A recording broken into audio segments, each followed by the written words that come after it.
possible? I could be. We could test it. Yeah, because when I pulled it closer, it seemed to diminish quite a bit. Okay. Might be. Hey, y'all. Come on in, y'all. Hello. What was I talking about today? The communication thing. Okay. The different ways of communication. Oh boy. I still remember mortgage chicken in the whole the greens conversation. Go to the store, get the greens. Yeah. Lord have mercy. Come on. Do we need to know the price of greens and everything? No, come on, just get the greens. Get the greens. Hi, Donna. How you doing?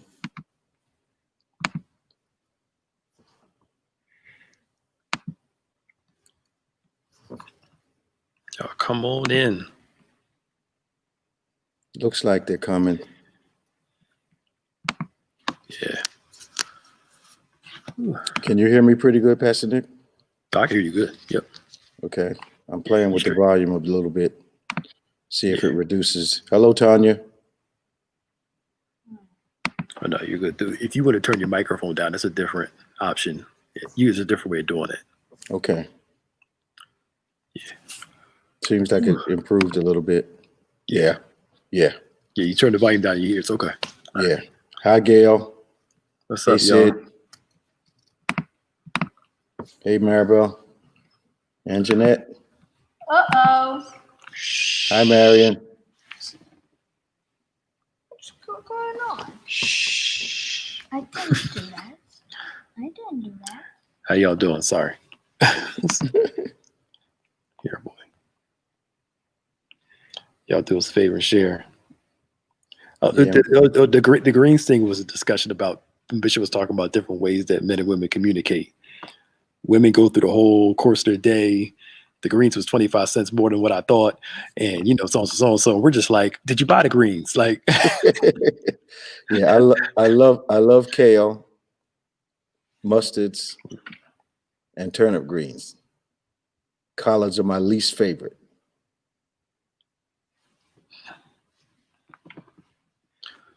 yeah, kale's good. Nice and healthy. Man, all you got to do is, you don't have to do much to them, man. A little butter, steam them a little bit. Kale's on the money. Yeah. I still like to do fat back in there. Or collards, you got to throw a darn cow in there. Let it cook overnight. All that other nonsense, man. Hi, Althea. Hello. Hi, Elaine. Hey, Elaine. How you doing? Veronica, how you doing? What's up? Yeah. Y'all come on and share. Get your questions in. Get your questions in as always. It was a lot packed into a real small period of time, about 22 minutes, 20 minutes. Yeah. I turn up with turnip greens. Turnip greens are great. Yeah. Kale and mustard's my favorite, though. Hey, Lisa Knox. What's up, Lisa? So, how can I say this? Women want men to be more descriptive in their conversation. Right. Men want women to be less descriptive in their conversation. That seems to be the implication. What's the middle ground and the sacrifice on both sides, if I can say it like that? Well, the middle ground is, I think, that understanding that perhaps men will never be as descriptive as women. Mm. And women will probably never be as non-descriptive as men. Mm. So the thing that we have to, what levels the communication playing field on this principle is the ability to ask a question. Okay. The old premise, when an adult says, I just want you to listen, mm-hmm. that defeats the whole purpose of talking to a person. Yep. Because if you say, I just want you to listen, and you talk for 45 minutes, there is no way the individual listening to you can respond to the things that you said. Oftentimes, I just want you to listen gives the impression that you don't want any feedback. Yep. And if you want to just talk without feedback, you don't need me sitting here listening to you. Mm-hmm. So the reality is that many people are challenged by questions in a conversation. And when, since we communicate differently, men ask questions concerning interpretation. Yeah.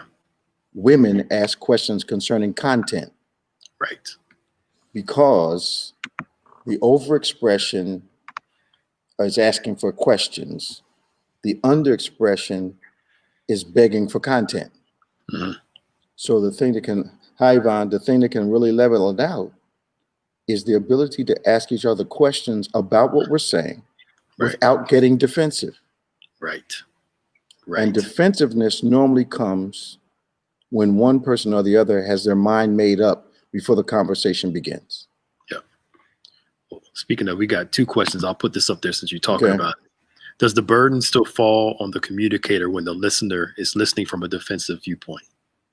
The majority of the burden still falls on the speaker. But it is almost impossible to have a productive conversation when the person who's listening to you is not listening to learn, because most defensive communicators are not listening to learn, they're listening to respond. So when someone's only listening to respond, they're only hearing what you would call the buzzwords in their head, and not the buzzwords for the content of the conversation, but the buzzwords that offend them. Mm-hmm. That's when communication breaks down. Yep. Good. Another one. Sorry. My son went off a little bit. He's older now. He's in his 20s. How do I let him know that that's not how he needs to communicate specifically with me? Well, the only reason boys do that is because they believe that the mother has no one to help defend them. And they're taking liberties that they probably would not take with maybe a grandmother or with a father or with a grandfather. However, when a guy is 20 years old and he's being disrespectful, he has to know clearly that you're not going to take it anymore. And then he must understand that you can't talk to me and get what you want from me. Yep. And once that infraction happens again, you have to prove to him that you are absolutely serious. Yeah. Yeah. You know, I think what Marion said, our men taught at a young age to be like this as far as what is concerned. Yeah. Marion, I can't answer your question because I'm not sure. Be like, this is kind of, it's not telling me what particular point you're talking about. Right. But I think as a young man, raised by a single mother, not only did my upbringing prevent a lot of that, but my mom was a tomboy. And she was a woman, but she was not a sissy.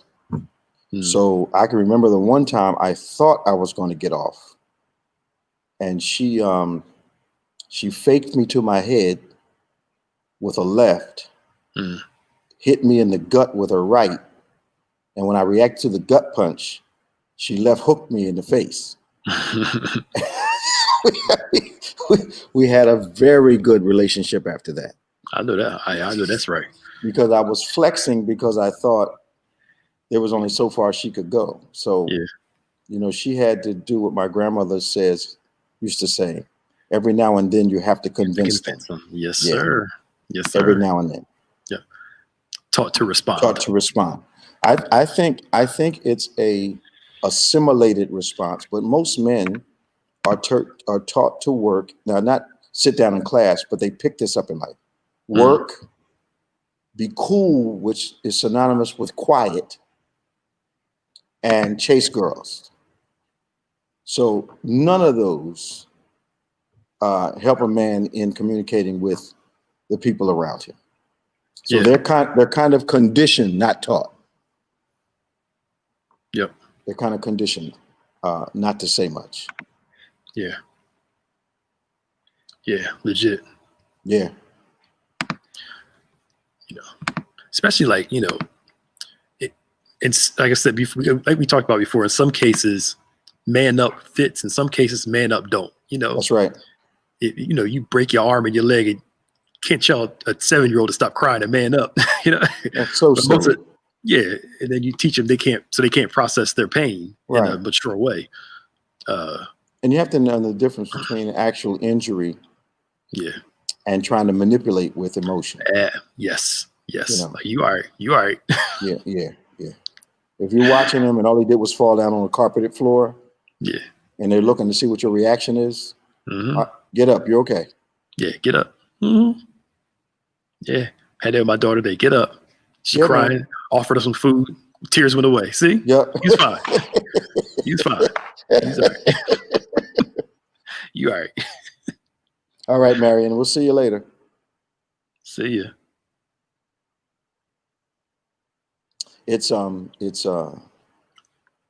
I think every child tries the boundaries of their parents at some point. Yep. And as they get older, the trying is more profound, which requires even more persistence with the parent. Yeah. I don't think people you are feeding should make the rules in your house. Mm-hmm. And I understand all this new parenting, but they're not going to go out into the world and restructure every organization that they're a part of. Absolutely. You know, so. Yep. And Donna said her conversation with her son was on the phone. He hung up on her. Oh no. Yeah. Now I guarantee you, if we know anything about kids, that when they need something, they gonna call you. Yeah. And you got to remind them about the hang up. Yeah. Don't be available. And what amazes me about kids is that they will do something like that, and then sheepishly try to reach out to you when they need something. Mm-hmm. And the conversation to have is not about their problem, but how they conducted themselves. And, you know, you kind of eliminated your opportunities to talk to me about this. Mm-hmm. You're not going to help me? No. Right. Yeah. Mm-hmm. You grown now. Yeah. Yeah. And anytime a child tells you they're grown, you need to start treating them like they are. That grown folk don't need help. Mm-hmm. Grown folk don't need advice the way they're talking about it. Grown folk just don't want to conform. Grown folk need their own place. Grown folk need, you know. So that conversation really demands a very strong, assertive reaction from when you're raising a boy and when you're raising girls, because these girls have gotten out of their minds also. Mm-hmm. Mm-hmm. Yep. Yeah. You classic mom phrase. You'll need me before I need you. It's a classic dad phrase. Yeah, parent phrase. Yep. Oh yeah. You don't want to lose me because you're gonna need me. I know you're gonna need me. Mm-hmm. And you won't be able to call me. Yep. Oh yeah, I know. Yep. Any other questions? Anything else? But men have to be taught how to communicate. Yep. Have to. I think one of the advantages that Pastor Nick and I have, we were raised by our mothers. Mm-hmm. And you can't be raised by your mother and not learn how to talk. No, you got to. No doubt. No, it's just not even just. You know, and you have to know your children. Mm-hmm. You also have to know that the sensitive ones and the assertive ones are all manipulative. Mm-hmm. Yeah, they got game. Yeah. I don't recall us having this much game as early as they do. Yeah, they figured out how to do stuff. Yeah. Well, maybe we weren't allowed to have game. Yeah. Oh, yeah. Because before it was like, you know, any question was shut up. Oh, yeah. Anything was just.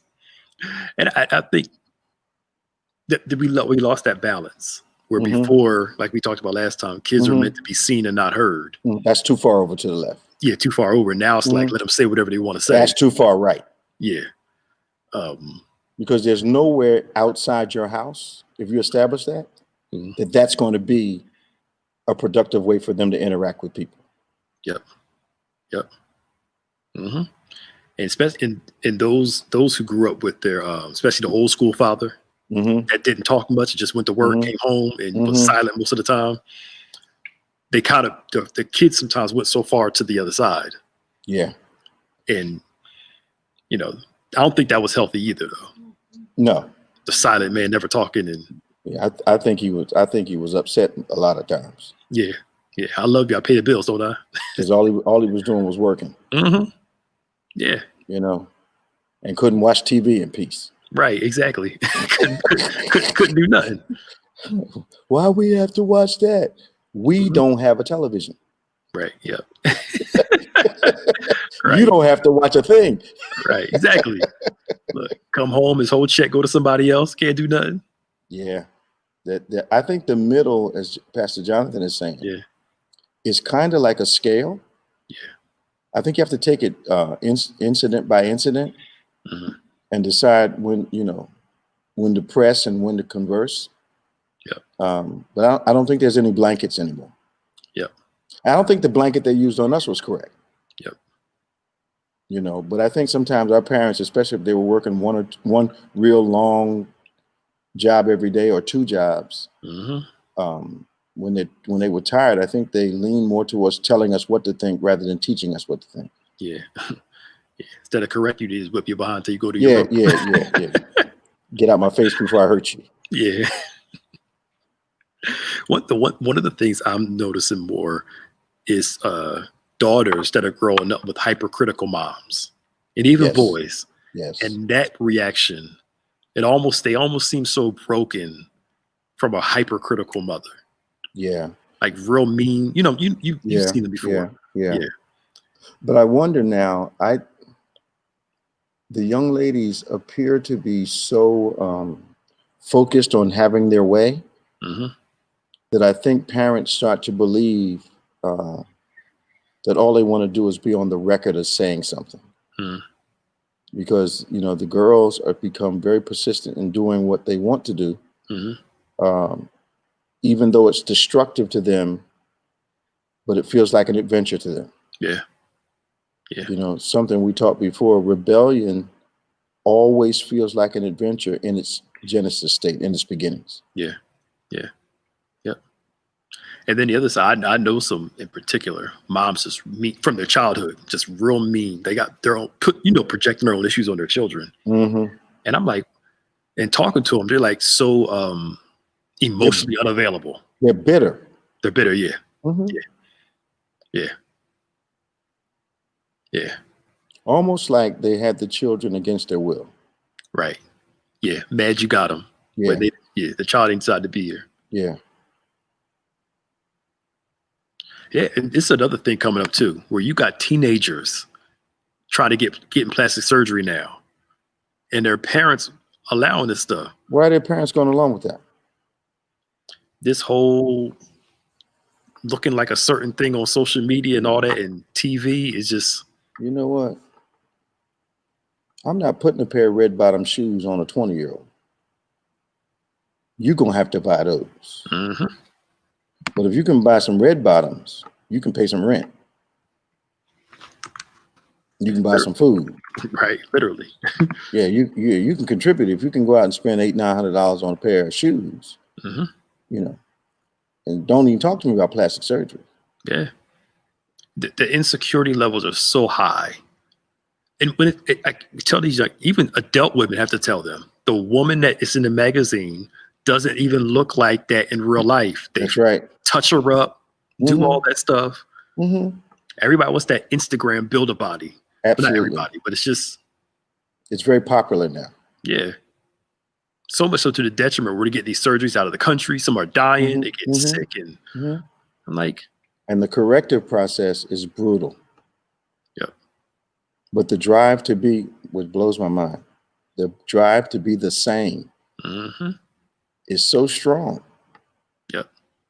Not a drive to be different, but a drive to be the same. Absolutely. Just to get some attention. Yeah. Like, that's a whole nother. Yeah, that's a whole nother conversation. We're supposed to provide a foundation from which they vary. Yep. They're not supposed to create their own foundation. Mm-hmm. You know, but some of the psychologists saying you need to give the children a sense of authority. You need to cook 4 or 5 vegetables and let them cook one. Let them pick one to eat. Yeah, Doc, I'm like, okay. And what do you do with the other 3 vegetables? Mm-mm. No. Nope. I know what cured us. Yeah. Hunger. Going to bed hungry a couple times. Yeah, it cured us. You'll eat. Sooner or later. And we wonder why we have some of the kids the situations we have now. Just crazy. Yeah, we don't have enough to do that is substantive. We don't have enough to do that makes a difference. Yep. So we're creating these activities and focusing on things. What it is, life is different from living. Mm-hmm. When we're born, we have life. From that point on, we're living. And how we live is a skill set that has to be taught and experienced. Yep. Yeah. You know, most people have life, but and you know, Jesus promises an abundant life. Yeah. You know, not just life you're born, but living the life that exhibits the promise of God. Yeah. That takes work. Yep. And I think we have to prepare our kids for that. Absolutely. Absolutely. Absolutely. Yeah. Yeah. Look, you count the times we had to sit at the table and eat everything. I understand. And you better sit there and eat it. But there wasn't a question in my house. Mm-hmm. My mom didn't, you didn't come with choices. Yeah. You know, this wasn't Baskin Robbins where you had, 60 flavors. Look, this is what we're having tonight. Mm-hmm. And I don't recall my brother or me ever saying, I don't want that. Mm-hmm. You better. Come on, she just take it back. Yep. They say you eat it before it eats you. Man. But I think the communication thing with men, I think it's been a frustration for women. And actually, ladies, it is an unspoken frustration for men. Mm-hmm. Yeah, that communication thing is an unspoken frustration for a lot of men. Yep. How can I say this nicely? Do you think if women learned to talk about stuff that we're interested in talking about, we would be more conversational sometime? I think that's reciprocal. Yeah. Yeah. I think you have to show interest in what people are interested in. Right. Yes. And sometimes that interest can be shown simply by listening. Right. Mm-hmm. Instead of coming back and saying, I don't know how you could like those fashion shows, or I don't know how you could like that football. Mm-hmm. All right. Even if I don't understand why you like a fashion show. Yeah. Just listen. Well, how was it? Okay. And you're not looking at your watch while you're listening to that. Right. It wasn't about you. Calm down. That's the question. Right. Tip talking about watch yourself, baby. Like, anybody talk about you. Talking in general. I don't know. Wasn't it Shakespeare that said the guilty speak loud? Sometimes I play the devil's advocate. Just throw it out there. Mm-hmm. But there are guys. I've talked to a couple of guys, and it's like it always seems like it's one-sided. Yeah. But then at the same time, they don't offer the conversation. The guys don't offer the conversation to the woman. You got to engage it. They don't engage it at all. Yeah. The time that I think that men start, conversant men are also a challenge to women that are not used to men that talk. Yep. And sometimes the ladies can react negatively to a guy that actually talks because they're not used to men talking to them and asking them why, holding them responsible for things they're saying. They're not used to that. Mm-hmm. So after you hit that in the head a couple times, you have a talkative guy who suddenly becomes more and more quiet and only ask you what you've been doing and how you feel and then tell me about your day, Yep. and never includes himself in the conversation. Mm-hmm. And now that you brought it up, somewhat, we dig a little deeper. Okay. It seems like since men aren't the best communicators, Not all men. Not all men. I'm talking in generalities. Yeah. Compared to women, in comparison. Do you think it depends on the subject they're talking about? Yes. Because they talk really well. They speak really well about football, basketball. Yes, sports. Yes. Yeah, something of their interest. Yeah, interest. Yes. But Cars. life, cars. Life, emotional stuff. Mm-hmm. The stuff we're not trained to talk about. Right. Intimate things. A woman can have her feelings hurt in the conversation, but will find the strength to talk again. Okay. We've talked about this before. You throw something back in a man's face for something he said. Okay. And that desire to talk almost diminishes a lot quicker. Yeah, I think because most of the guys I've counseled have said that they've gone through that dynamic repeatedly. Okay.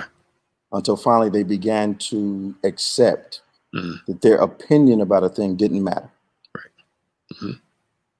So the proper response to that for a lot of guys is silence. Be quiet.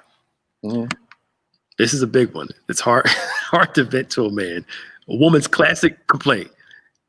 They just want a man to listen, and the man's ready to fix it. No. You don't want to have a conversation. You want to go on late night with so-and-so and have a monologue. That's not going to work. Because here's the thing. You can't want him to shut up when you want him to shut up and want him to communicate just when you want him to. Yeah.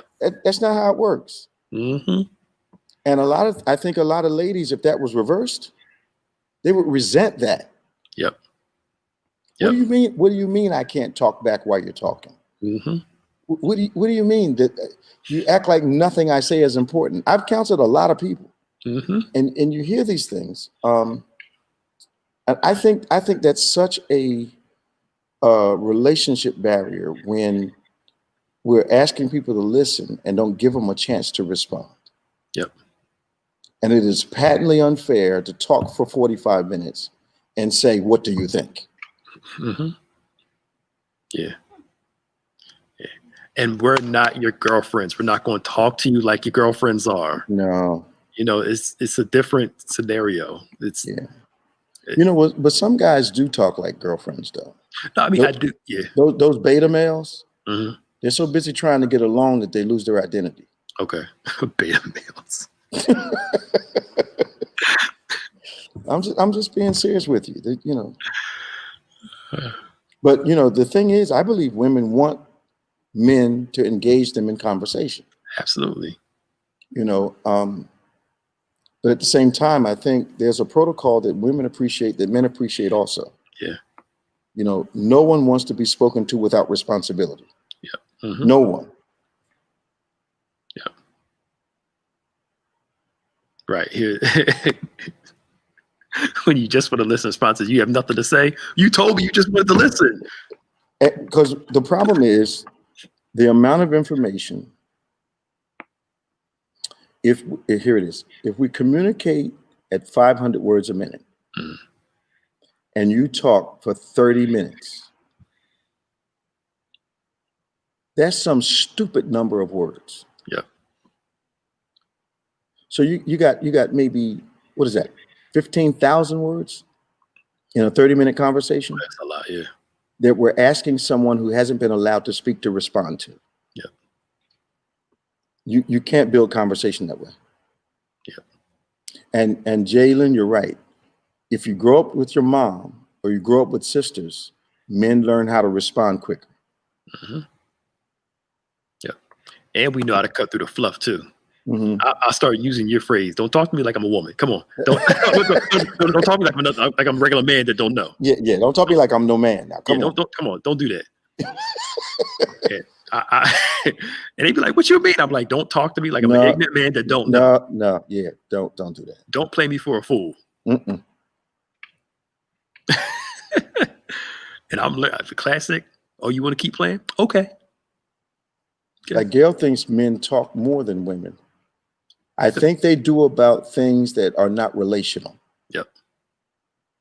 I think most men, not all men, most men slow down appreciably when it comes to relationship conversation. They're actually hesitant.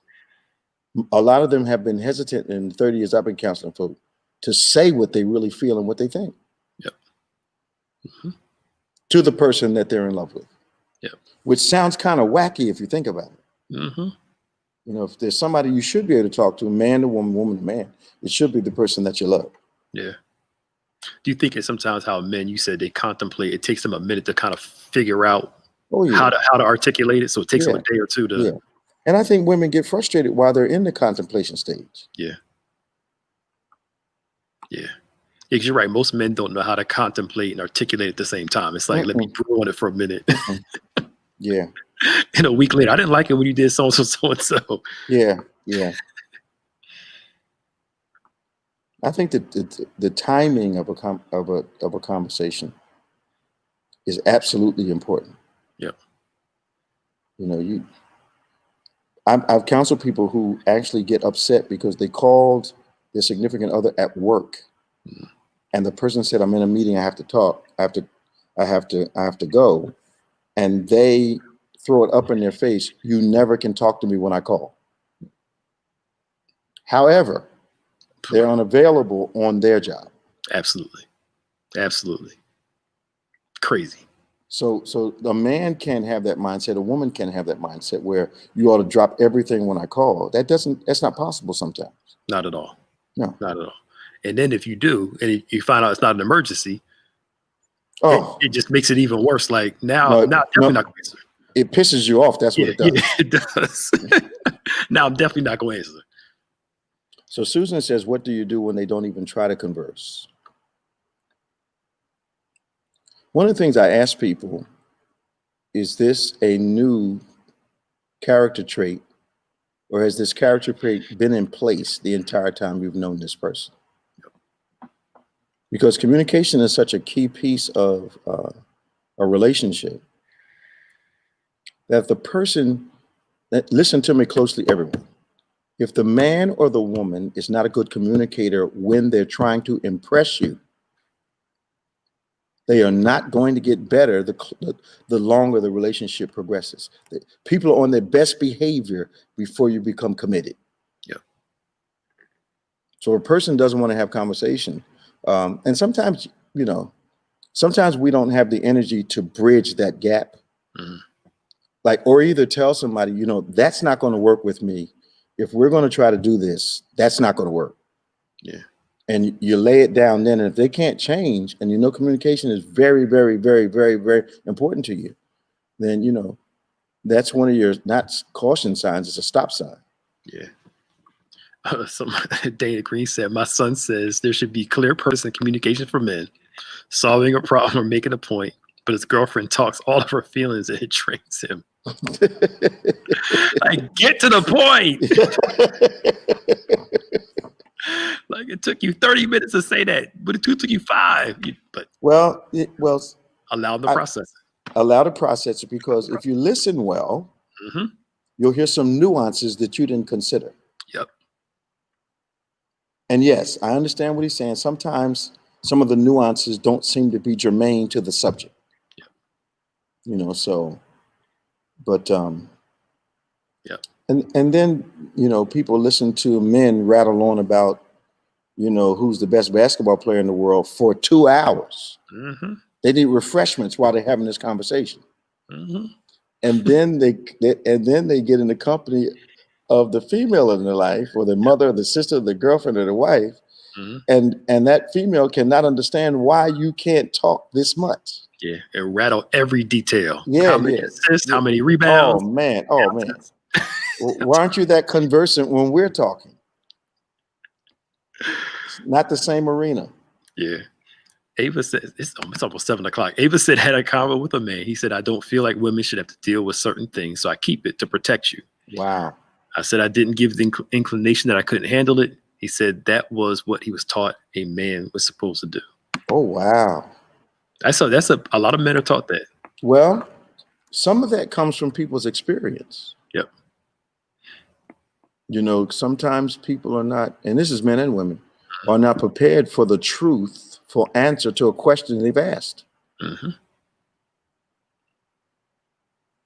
Sometimes Yep. they're just not ready for they're ready for an answer they're prepared to hear, Mm-hmm. but not ready for an answer they're not prepared to hear.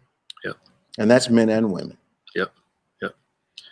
And sometimes your spouse needs it, or your partner needs to know about the hard stuff so they can help you with it. Mm-hmm. You know, some people, I got it. I'm gonna do it all myself. Well,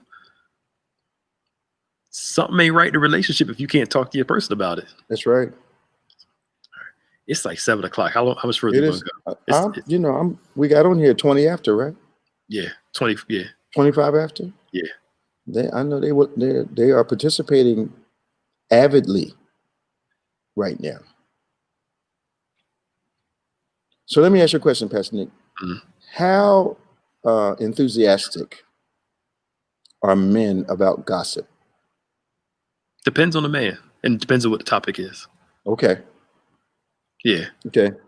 If it's like certain things, I know a guy just doesn't care. Okay. But I know some men are very enthusiastic about certain types of gossip. Yeah. Yeah. Someone said, great minds talk about ideas. Mm-hmm. Avid minds talk about events. Mhm. And small minds Mm-hmm. talk about people. Mm-hmm. Yep. Yep. Yep. See, a man will play get the gossip in a short way. Mm-hmm. But yeah, look, men don't call it gossiping. They call it something else. What do they call it? They try to just get the information, tell me what's going on. What Getting the 411. Yeah. Getting the details. But it's still gossip though. Yeah, but then they try to stop you after they get all the information. Yeah. Then they get convicted. Oh, we shouldn't be talking about people. That's after you got all the details, A to Z. Yeah. Yeah. But men like gossip. Yeah. When men get around their boys, they talk about stuff. Oh, yeah. And it's not just sports. Mm-hmm.